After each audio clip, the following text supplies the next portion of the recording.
ওয়ারের সময়কার আপনার ব্যক্তিগত অভিজ্ঞতা সম্পর্কে ইন্টারভিউ গ্রহণ করেছেন।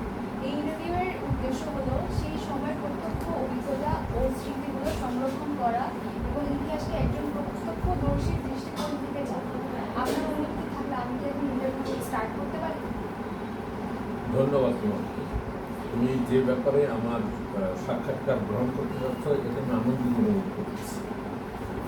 অনেক লোক আছে যারা জেনে শুনে ইচ্ছাকৃতভাবে স্বাধীনতার যুদ্ধের ও স্বাধীনতা পূর্বের ইতিহাস অবজ্ঞা করে, তুচ্ছ তাচ্ছিল্য করে। সেই ব্যাপারে তুমি ব্র্যাক ইউনিভার্সিটির ছাত্রী হিসাবে, একজন ছাত্র হিসাবে ব্র্যাক ইউনিভার্সিটির এই যে একটা তথ্য সংগ্রহ যে একটা কার্যক্রমে তুমি অংশগ্রহণ করছি, সেজন্য আমরা দ্বিতীয়বার ধন্যবাদ জানিয়ে প্রথম চাচ্ছি। প্রথমে জানতে চাচ্ছি আপনার ফুল নেম, অ্যাকচুয়াল এজ এবং এথনিসিটি। আমার পূর্ণ নামটা হলো ডক্টর মোহাম্মদ সাইদুদ্দিন, আর ডাক নামটা হলো কবি। এক্সট্রা এজটা হলো ৭৬ বছর চলছে। আপনার এথনিসিটি? এথনিসিটি হলো আমি ইসলামিক ধর্মে বিশ্বাসী। আপনার বর্তমান অ্যাড্রেস এবং আপনার আগের অ্যাড্রেসটা আমাকে যদি বলতেন। বর্তমান অ্যাড্রেস তোমার জানা আছে, তুমি জানো, যাতে হলো 200 ঘটনা হলো 219/ঘ, ভুয়াপাড়া, বনশ্রী লিঙ্গ, ঢাকা, খিলগাঁও ঢাকা। আর যুদ্ধকালীন সময়ে বা স্বাধীনতা পূর্ব যে সংগঠিত ঘটনা প্রবাহ, তখন আমি ঢাকা কলেজের ছাত্র ছিলাম 69 সনে, 78-69 সনে, আর 69 এবং 70 সন, 71 সনে ছিলাম ময়মনসিংহ যুদ্ধকালীন সময়। আপনাকে আমি মূল প্রশ্ন করি, অগস্ট 1947 থেকে মার্চ 1971 সময়কালে আপনি নিজেকে কিভাবে আইডেন্টিফাই করতেন? আইডেন্টিফিকেশন তখন তো আমরা আসলে পলিটিক্যালি আর তখন ছিলাম এবং ধর্মীয় অনুভূত আমরা ছিলাম পারিবারিক ধর্মের বিশ্বাসী অবশ্য। নিজেরা কোনো ধর্ম নিয়ে অনুশাসন না বা পর্যালোচনা করিনি, পারিবারিকভাবে যে ধর্ম আমরা সে ধর্ম অনুসরণ। কিন্তু আমাদের মুরব্বীদের কথা, তৎকালীন আওয়ামী লীগ নেতৃবৃন্দের মাঝে সাথে কথা এবং তাদের অনেক ভাস্তি আমাদের সাথে স্কুলে বা কলেজে লেখাপড়া করেছে, তাদের কাছ থেকে কিছু কিছু তথ্য স্কুলে আমরা শুনি। যেমন তৎকালীন আওয়ামী লীগের সেক্রেটারি মিস্টার তাজউদ্দিন গাজীপুর, তার এক রিলেশন আমাদের সাথে পড়াশোনা করত, তার কাছে অনেক তথ্য শুনে আমরা মোটামুটি ওই ভাবাবেগে যে ইসলাম স্কুলে। পরবর্তীকালে যখন আমরা ঢাকা কলেজে ভর্তি হলাম, তখন ওই ভাবাবেগের প্রবাহে আমি নিজেকে আরও প্রভাবিত করে তুলি এবং আমার সহকৃত বা সহযোগী আরও 2-3 জন মহিলা ছিল। আমরা মোটামুটি এক ধরনের ছিলাম। দেখে ব্যাপার বলা যেতে পারে Bhairab, doctor Indrajit Das Bhairab, mister doctor Habibullah বাড়ি মুন্সিগঞ্জ, ছিল মিস্টার কামাল। ওই সময়ে সে আমাদের সিনিয়র হলো, আমাদের খুব কাছে ছিল এবং অনুরূপভাবে শেখ কামাল ওই সময় আমাদের 1 বছর সিনিয়র হলে, কিন্তু আমাদের বন্ধুদের খেলার মাঠে বা রাজনৈতিক মাঠে আমরা পরিচিত করতাম। রিলিজিয়ন, এথনিসিটি, ল্যাঙ্গুয়েজ, কালচার বা রিজিওনাল এবং ন্যাশনাল আইডেন্টিটি, এর মধ্যে কোনটি আপনার কাছে বেশি গুরুত্বপূর্ণ ছিল? আমার কাছে বেশি গুরুত্বপূর্ণ যেটা ছিল কালচারাল অ্যাক্টিভিটিস, ল্যাঙ্গুয়েজ অ্যাক্টিভিটিস, তো অনুসারে এথনিসিটি, রিলিজিয়াস অ্যাক্টিভিটিস। প্রথমে আমরা তখন যেটা আমরা বাংলাদেশি বা বাঙালি, এইটা ছিল আমাদের পরিচয় দিতে আমরা গর্ব অনুভব করতেছিলাম। তারপরে ছিল আমরা হয়তো বাঙালি মুসলিম, এই ছিল আমাদের। মার্চ অথবা ডিসেম্বর 1971-এর পর সেই কমিটি কোনো পরিবর্তন এসেছিল? যদি এসে থাকে কবে এবং কেন? যদি না এসে থাকে কেন? আমাদের এডিট করতেই হবে। আপনার জন্য তো বলেছেন যে রিলিজিয়ন, তারপরে এথনিসিটি, তারপরে কালচার, এটা গুরুত্বপূর্ণ। কিন্তু আপনার গুরুত্বের পর্বটা এরকম ভাবে সাজানো হয়েছে, সবচেয়ে গুরুত্বপূর্ণ কালচার কেন? তুমি হয়তো বলবে যে আমরা তখন দুইটা প্রভিন্স নিয়ে পাকিস্তান সৃষ্টি ছিল। একটা ছিল পূর্ব পাকিস্তান, যদিও আমরা পূর্ব পাকিস্তান এটা বাংলাদেশ বলে আমরা প্রথম মনে প্রাণে বিশ্বাস করতাম, আর ছিল পশ্চিম পাকিস্তান। এই পশ্চিম পাকিস্তানের তাদের প্রথম থেকে তাদের টেন্ডেন্সি ছিল উর্দু উর্দু উর্দু, আর আমাদের টেন্ডেন্সি ছিল না, যেহেতু সংখ্যাধিক্যের থেকে পূর্ব পাকিস্তান, তৎকালীন পূর্ব পাকিস্তান বা বাংলাদেশের সংখ্যা বেশি ছিল এবং তাদের ভাষা ছিল বাংলা, সেই জন্য আমরা বাংলা ভাষায় কথা বলতাম, আমরা এই বাংলাকে গুরুত্ব দিতাম এবং বাংলার যে সাহিত্য, সংস্কৃতি, অ্যাক্টিভিটিস, কালচার সবকে আমরা উপভোগ করতাম। কিন্তু পাকিস্তানের কোনো কালচারের সাথে আমরা সম্পর্ক ছিলাম। আচ্ছা, আরেকটি প্রশ্ন করছি। General election of federation Pakistan, যেটি হয় ডিসেম্বর 7, 1970 সালে, এবং ইস্ট বেঙ্গলি জনগণের বিরুদ্ধে জেনোসাইড শুরু যেটি হয়, সেটি হচ্ছে মার্চ 25, 1991। মধ্যবর্তী সময়ে সম্পর্কে আপনার কি কোনো স্মৃতি আছে? অবশ্যই আছে, অবশ্যই আছে। ইলেকশন যখন হয় তখন কিন্তু আমরা কলেজের ছাত্র, তখন কিন্তু আমরা ইলেকশনের একটা ভূমিকা রেখেছিলাম এবং ওই ইলেকশনের সময় কিন্তু দেশব্যাপী একটাই স্লোগান ছিল, শেখ মুজিব। এক স্লোগানে সমস্ত দেশ নাচছে, উঠছে, বলছে, গাইছে, খাইছে, সমস্ত কিছু স্বপ্ন। এবং ইলেকশনের যখন ভোটাভুটি হয় সমস্ত জনগণ, সে কী বলবো এটাকে, ওই যে পদ্মা, যমুনা, মেঘনা স্রোতের এরকমকে ভোট কেন্দ্রে ভোট দান করে, অনুরূপভাবে সমস্ত বাঙালি শেখ মুজিবের মার্কা নৌকা মার্কে ভোট দিয়ে আছে। এবং ওই যে ভোট দিয়ে এই বাংলাদেশের যে ইলেকশনগুলি হয় তখন যে আসন সংখ্যা দুইটা বাদে সমস্ত আসন এই নৌকা হয় এবং এই বিজয় আমাদেরকে আরও বেশি উৎফুল্ল করে, তারিত করে এবং আমরা যে পাকিস্তান থেকে নিষ্পেষিত, বঞ্চিত, সেই জিনিসটা পরিষ্কার হবে। আপনি কি জেনারেল ইলেকশনে ভোট দিয়েছিলেন? ইয়েস, ইলেকশন ভোট দিয়েছিলাম। আচ্ছা, আপনার বাবা মা, দাদা দাদি, নানা নানি কি ভোট দিয়েছিলেন? অবশ্যই ভোট দিয়েছি। আওয়ামী লীগের বিপুল বিজয়ের প্রভাব আপনার পরিবার, কমিউনিটি, ভিলেজ, টাউন বা ঢাকাতে কি ছিল? অ্যাকচুয়ালি ঢাকাতে ওই সময় কোনো প্রভাব আমাদের ছিল না, যেহেতু আমরা গ্রামে চলে যাচ্ছি। তবে গ্রামেও এই প্রভাব, আমাদের পারিবারিক প্রভাব আমাদের এলাকার প্রভাব। ডিসেম্বর 7, 1970 থেকে মার্চ 7, 1971 মধ্যে আপনি কি ধরনের অনুভূতি অনুভব করেছিলেন? যেমন টেনশন, অ্যাংজাইটি, আপনার কি ধরনের অনুভূতি ছিল? 70-এর 7ই মার্চ, যারা বাঙালি, যারা বুদ্ধিমান, যাদের ধীগতি সম্পন্ন, সবাই এই দিনের কথা বলতে পারে। আমি নিজেও ঢাকা কলেজের ছাত্র হিসাবে তখনকার দিনে ছাত্রলীগের একটা সংগঠক হিসাবে আমরা দলে বলে ওই অনুষ্ঠানে উপস্থিত ছিলাম। রেস করছি, তখনকার রেস কোর্স, বর্তমানে সরকারি বঙ্গবন্ধুর ভাষণ। তখন সমস্ত জাতি ওই ভাষণের জন্য মাঠে ছিল এবং সমস্ত বাঙালি শেখ মুজিবের প্রতিটা কথায় বলতেছিল, নাচতেছিল, হেলায় দুলের একটা রক্তের স্রোত বয়ে যাচ্ছিল। সেই অনুভূতিটাই আমাদের পরবর্তী সময়ে আমরা ধারণ করেছি, লালন করেছি, পালন করেছি। ধন্যবাদ। মার্চ 25 বা 26, 1971 থেকে ডিসেম্বর 16, 1971 এবং প্রয়োজনে তার পরবর্তী সময় আপনি কোথায় ছিলেন, কিভাবে এবং কোন পরিস্থিতি ছিলেন? এরপরে তার পূর্ব থেকেই আমি ঢাকা মেডিকেলের ছাত্র হিসেবে ময়মনসিংহ মেডিকেল কলেজে পুস্তক অবস্থান করা হয়। এই ঘটনা যখন হয় তখন তো আমরা সব বিচ্ছিন্ন হয়ে যে যার মধ্যে চালিয়েছিল। পরবর্তী পর্যায়ক্রমে আমরা দলবদ্ধ হই এবং একজন এক কাজে জড়িত হই। ওই সময় আমি আমাদের এই মুক্তিযুদ্ধের একজন সংগঠন এবং আমরা বর্তমান বলি যে গোপনীয় শাখার একজন কর্মী ছিলাম। আমি ছিলাম এবং ভুলু ভাই বলে আমাদের একজন ছিল। আমরা এই দুইজন ছিলাম মানুষের কলেজের এই শাখার সদস্য।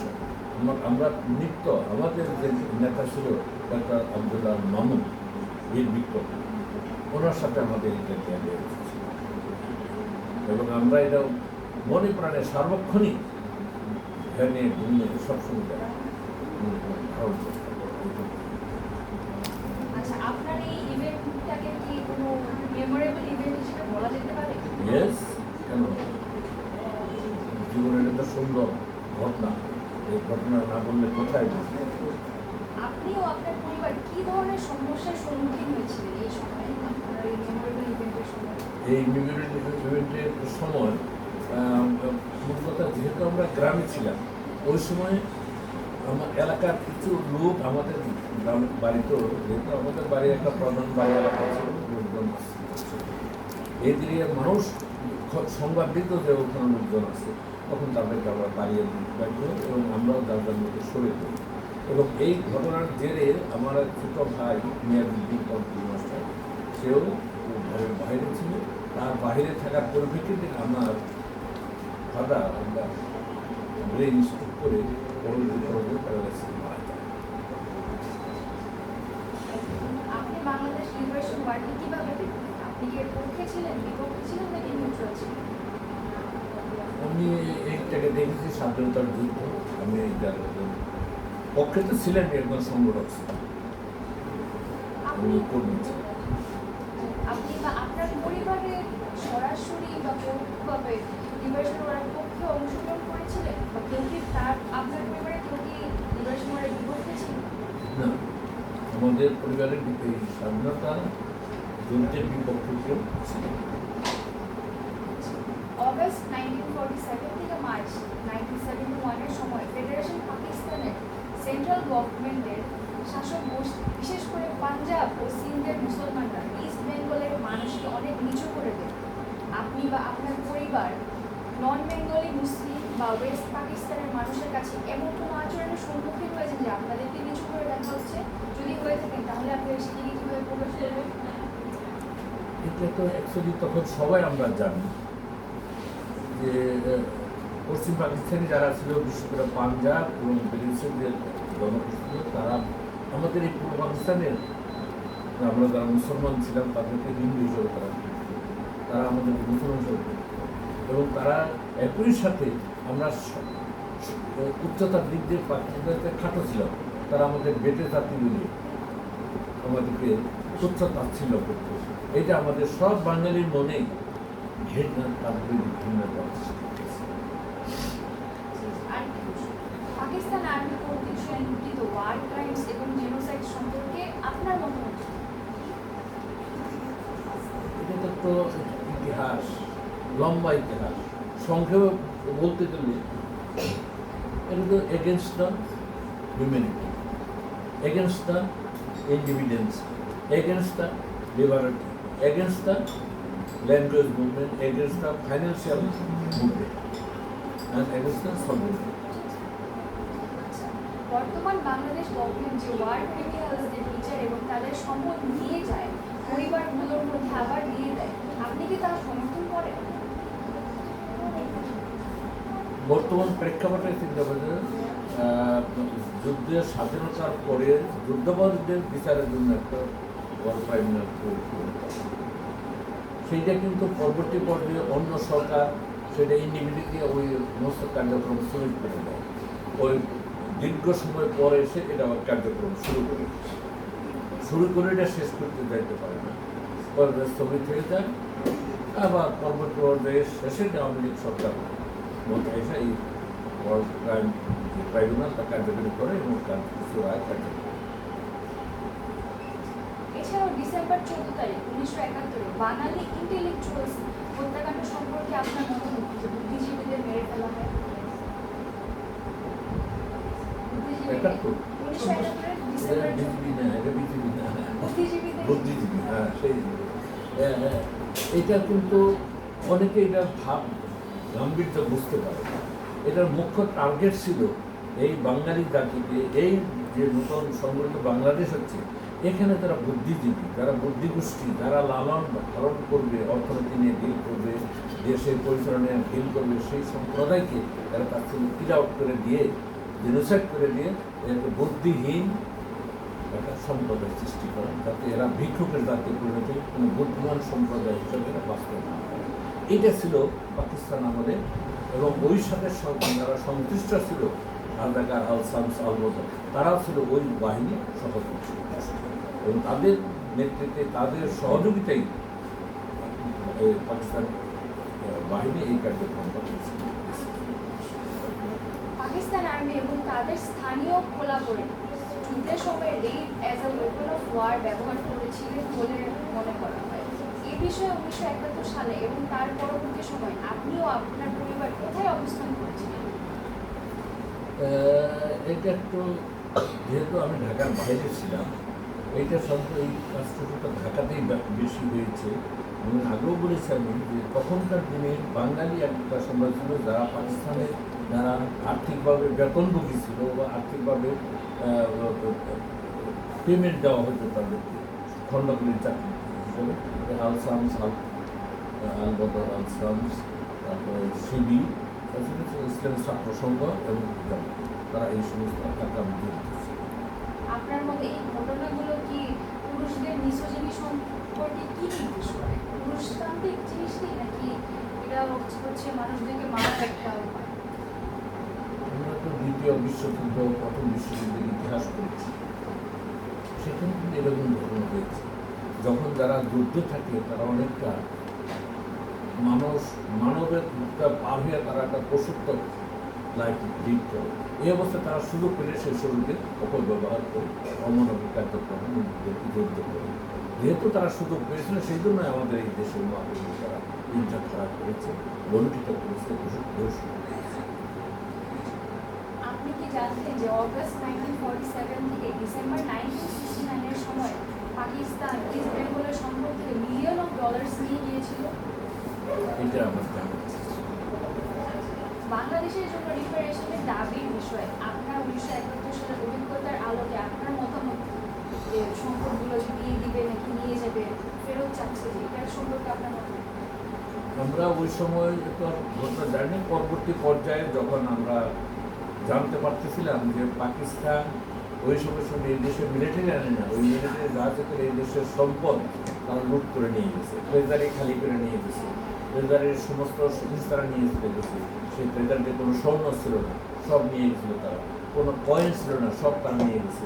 এবং আর এই অবস্থায় আমরা তার বিরুদ্ধে, ওই সময় আমাদের আগেও তো আমাদেরকে বহির্ভাব ছিল, বৈষম্য আমাদের সাথে করা হতো। সেই বৈষম্যভাবের হিসা এবং যেগুলি তারা নোট করে নিয়েছিল সেগুলি সমাধান এখন চাই পাকিস্তানের কাছ থেকে। আপনার মতে বাংলাদেশ গভর্নমেন্টের কি আবার 1971 সালের ক্রিমিনালদের বিচারের প্রচেষ্টা করা উচিত? কেন বা কেন? অপরাধীর বিচার করতে হবে। সে শুধু বিরুদ্ধে বাংলাদেশিদের যুদ্ধ নয়, যে যুদ্ধই হোক পৃথিবীর যেখানেই ঘটে সব অপরাধীর বিচার করতে হবে। বিচার হওয়া হলো মানবিক, বিচার না হলে অমানবিক। সেই মানুষ হিসাবে আমি মানুষের বিরুদ্ধে যে অনাচার হয়েছে, অত্যাচার হয়েছে, অমানবিক কার্যকলাপ হয়েছে তার বিচার চাই, আজও চাই, যতদিন বাদ করতে এবং কোন সরকার করবে তা আমার ব্যাপার। পাকিস্তান এখনো বাংলাদেশের জনগণের কাছে unconditional apology, war crimes tribunal অথবা রিপারেশন দেয়। আপনার মতে এর ফলে বাংলাদেশ ও পাকিস্তানের ভবিষ্যৎ পিপল টু পিপল রিলেশনশিপের মধ্যে কী প্রভাব ফেলে? পিপল টু পিপলের এটা কিন্তু জটিল কথা। পাকিস্তানের মেজর অংশ কিন্তু বাঙালি মুসলমানদের প্রতি, বাঙালিদের প্রতি অনুতপ্ত। তারা ফিল করে যে তাদের প্রতি যুদ্ধের সময় যে অত্যাচার, অনাচার, অমানবিক কার্যক্রম তারা নিজেরাও দুঃখ ফিল করে, এবং সরকারিভাবে তারা নিজেরা কোনোদিন এর জন্য ক্ষমা চায়নি, কিন্তু ব্যক্তিগতভাবে ক্ষমা চেয়েছে। আমরাও মনে করি যে সরকার থেকে সরকার একটা উন্নত হয়ে এটা ক্ষমা বিচার করা হচ্ছে। এবং যখন তারা যুদ্ধে সারেন্ডার যখন করে তখনও ছিল যে তাদেরকে বিচার করা হবে, বিচারের আওতায় আনতে হবে অপরাধী। সেই জন্য তালিকাও হয়েছিল অপরাধীদের বিচার করার জন্য, কিন্তু পরবর্তী পর্যায়ে সেটা বিচার হয়নি। যে বিচারবিহীন অবস্থায় তারা নিজে করে চলেছে। আপনার কাছে আমার শেষ প্রশ্ন, বাংলাদেশ লিবারেশন ওয়ারের সময় ইন্ডিয়া এবং ইউএসএসআর এর ডিপ্লোম্যাটিক মিলিটারি ও মানবিক সাপোর্টের ভূমিকা সম্পর্কে আপনার মতামত কি? এই বিষয়গুলোকে রিলিজিয়াস ইউনিটির ভিত্তিতে নাকি পুরো কন্ট্রাস্ট আছে? এখানে religious is not a factor. এখানে মেইন ছিল আঞ্চলিক রাজনৈতিক ভৌগোলিক রাজনৈতিক প্রভাব বিস্তার করা। যেহেতু ইন্ডিয়া আমাদের প্রতিবেশী দেশ, ইন্ডিয়া চাচ্ছিল এই অঞ্চলের ভৌগোলিক অর্থনৈতিক প্রাধান্য তারা নিয়ে। অন্যদিকে ইন্ডিয়ার সাথে ছিল রাশিয়া এবং চীন, আর পাকিস্তানের পক্ষে ছিল ইউএস। তারা চাচ্ছিল যে না, যেহেতু এটা পাকিস্তানের অংশ, বাংলাদেশের সাথে পাকিস্তানের সাথে ইউএস যথেষ্ট সম্পর্কের কাজে বাংলাদেশও তাদের থাকবে। এটা যদি বাংলাদেশ যদি তাদের হাতছাড়া হয়ে যায়, তাহলে এই মধ্যপ্রাচ্য মধ্য এশিয়া তারা দুর্বল হয়ে পড়বে। যার জন্য তারাও চাচ্ছিল বাংলাদেশে তাদের প্রাধান্য থাকুক। সেই জন্য তারা পর্যায়ে বাংলাদেশের কোনো স্বীকৃতিও দেয়নি, বাংলাদেশের সহায়তা সহযোগিতা করেনি। এই জন্য বাংলাদেশের তৎক্ষণে যুদ্ধপথ একটা তীব্র দুর্ভিক্ষ দেখা যায়। এটাও সেই আমেরিকার হীনমন্যতা। ধন্যবাদ। আজকে ইন্টারভিউ আপনার মূল্যবান সময় ও গুরুত্বপূর্ণ অভিজ্ঞতাগুলো আমাদের সঙ্গে ভাগ করে নেওয়ার জন্য এবং আপনাকে আন্তরিক কৃতজ্ঞতা জানাচ্ছি। Thank you. তোমরা যে একটা উদ্যোগ নিয়েছ এবং তোমার ইউনিভার্সিটিতে তোমাদের এই ব্যাপারে স্পন্সর করছে, সেজন্য ইউনিভার্সিটি এবং তোমাদের সবাইকে ধন্যবাদ। এডিটিং করে নেবেন নিজের নিজের। এখান থেকে তোমার 10-15